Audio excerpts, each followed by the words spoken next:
Welcome to another episode of Spending Our Kids' Inheritance. Today I want to cover our recent visit to Stonehenge during our MSC cruise. This is something that I wanted to share not just because Stonehenge is a cool place to visit, but to let you know if you're doing a cruise and you happen to stop in Southampton, visiting Stonehenge is really quite easy on your own. You really don't need to do it through a tour agency, shore excursion, anything like that. So I'll go over how we did it and how we enjoyed Stonehenge, as well as the little town of Southampton that you go through. Now, prior to the visit, we researched a couple different options on how to get there. One of them was by taking public transportation, combination of a train and a bus, and the second was taking an Uber. Now, for a single traveler or a couple like us, the train and bus option would be the cheapest. But we did meet some friends on the cruise and they decided to join us. So with the four of us, the Uber actually ended up being the better option. As you can see on this map, the public transportation option is comprised of two parts. There is a train that runs from Southampton to Salisbury, and then from Salisbury there is a bus that goes to the parking lot for Stonehenge. Now, I do have a cautionary tale for you if you're thinking on using Uber. When you use the Uber, if you select Stonehenge, as you can see on this map, it is kind of by itself away from the parking. Uber is likely to set a destination point roughly where this arrow is at.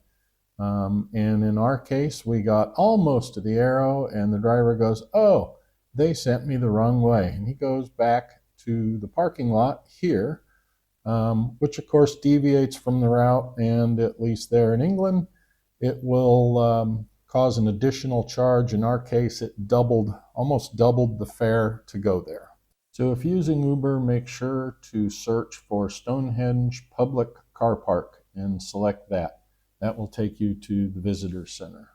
On a side note, the point that the Uber driver was originally taking us is good if you don't want to pay to get into the area for Stonehenge. There's a public access walkway along there so you can see Stonehenge. You don't get as close, but you can get there and see the site without paying entry. All right, now while we take a walk around their little reproduction village here, I do want to comment that one thing I would recommend is to purchase your entry tickets online. When we arrive, there's still going to be a line you're going to have to stand in because I think everybody purchases their tickets online. You still have to stand in a line, go through and get the tickets. But once you do that, then you can go in, you get into the visitor center area there. They have a lot of nice little displays, things to see. They have this reproduction village outside. They've got a little like replica, maybe even a real stone. But I think it's just a replica block sitting on a sled. Gives you an idea of what how they might have moved these stone blocks. And this is the inside of one of their buildings. Happened to catch it well. One of the caretakers, I guess, one of the employees was in there cleaning up and setting things up for the day. After exploring the visitor center and their village reproduction, we boarded the shuttle bus, which you can see here. This is included in your entry, or at least it was during our visit, and takes you most of the way there. Of course, once you get to where the bus drops you off, you still have a bit of a walk out through the fields to get to the Stonehenge structure. Stonehenge is, of course, one of those iconic places, easily identified when people see pictures. So well worth the visit, the time it took for us to research.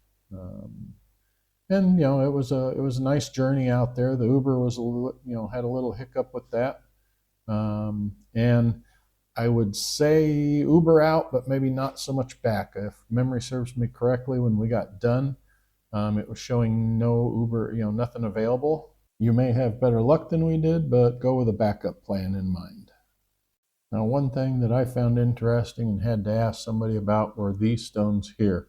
The person that I asked said that some of the original stones were damaged. So that nice clean little piece that looks like it's been inserted is actually a piece of cement, basically, that they added to the stone so they could get it to stand upright. After we finished exploring around the site, we made our way back to the shuttle bus. If I remember right, they run about every 15 minutes, and back to the visitor center. Once you're finished, if you turn right exiting the visitor center towards that parking lot on the right, you should be able to find this sign, which is where the bus back to Salisbury stops. Note the times, and note that on Sundays and public holidays there is no bus. So if you happen to be in the area and planning a visit on Sunday or holiday, you'll have to probably do a taxi or private transport. Now, when we did our visit, we planned to have an early breakfast on board, get off the ship, and head straight to Stonehenge. And I'm glad that we did this. One of the advantages was we got to visit Stonehenge early. Yeah, it was a little cloudy and overcast. I think it did get sunny in the area later, but that's okay.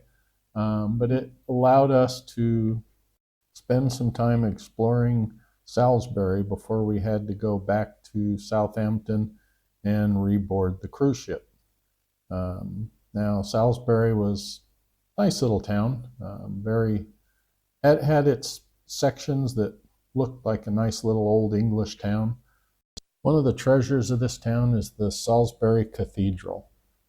This was definitely something that was worth a visit when we were there.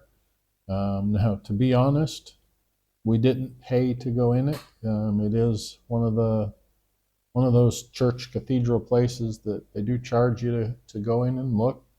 I'm sure it's worth the cost of entry, but with all the churches and cathedrals that we've seen in our time, we just can't bring ourselves to pay to go see one anymore, especially after seeing some of the real big ones.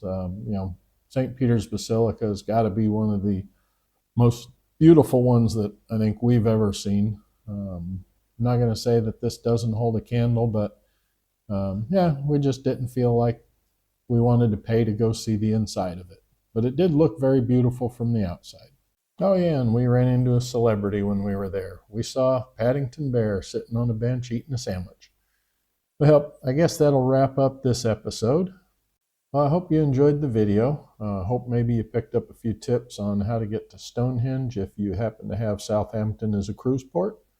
At least how to get there on your own if you would like. Also hope you enjoyed the clips of Stonehenge and Salisbury. And look forward to hopefully having you guys with us on another video. Thanks again for joining us, and as always, happy and safe travels.